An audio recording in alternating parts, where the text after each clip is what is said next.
She'd never... the hell with it.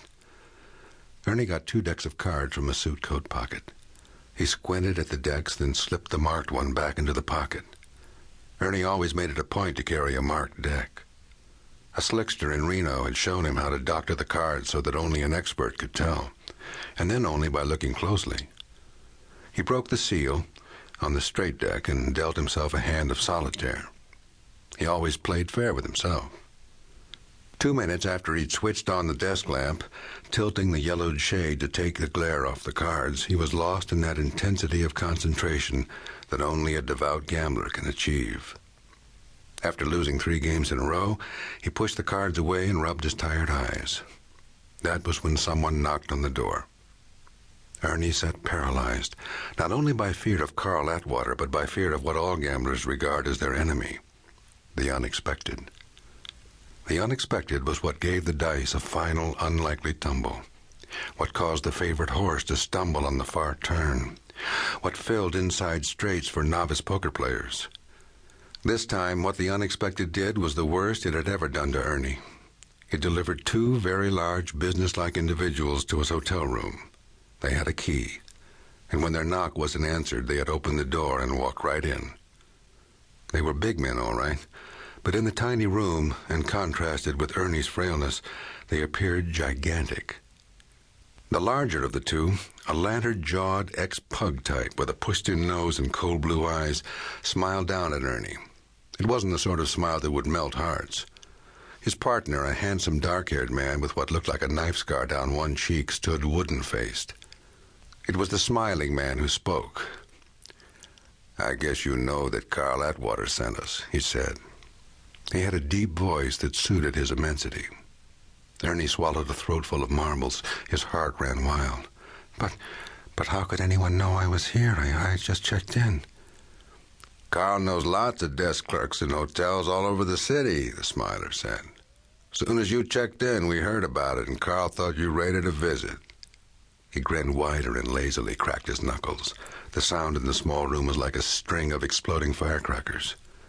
"Don't dummy up on us, Ernie. You know what kind of visit this is." Ernie stood up without thinking about it, knocking his chair over backward. Hey, wait a minute. I mean, Carl and I are old buddies, and all I owe him is an even $1,000. I mean, you got the wrong guy. Check with Carl. Just do me that favor." "It's precisely because you only owe $1,000 that we're here," the dark one said. "Too many people owe Carl small sums, Welshers like yourself. You're going to be an example for the rest of the petty four-flushers, Ernie. It'll be a bad example. They won't want to follow it. They'll pay their debts instead, and that will add up to a lot of money."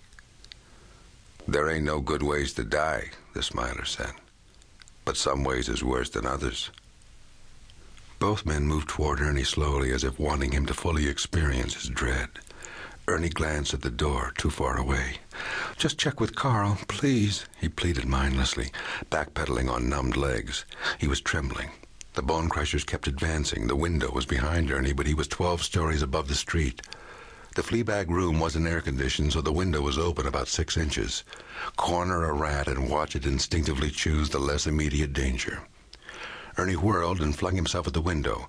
He snagged a fingernail in the faded lace curtain, felt the nail rip as he hurled the window all the way open. The smiler grunted and lunged at him, but Ernie scampered outside onto the ledge with speed that amazed.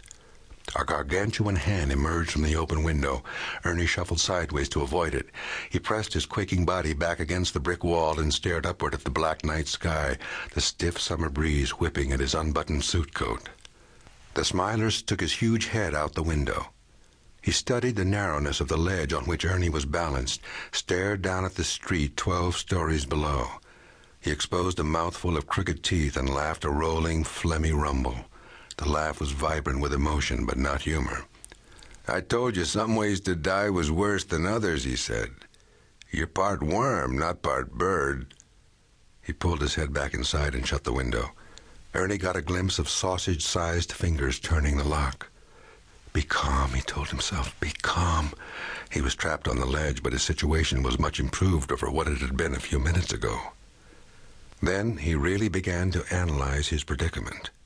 The concrete ledge he was poised on was only about 6 inches wide, not the place to go for a walk in his dress.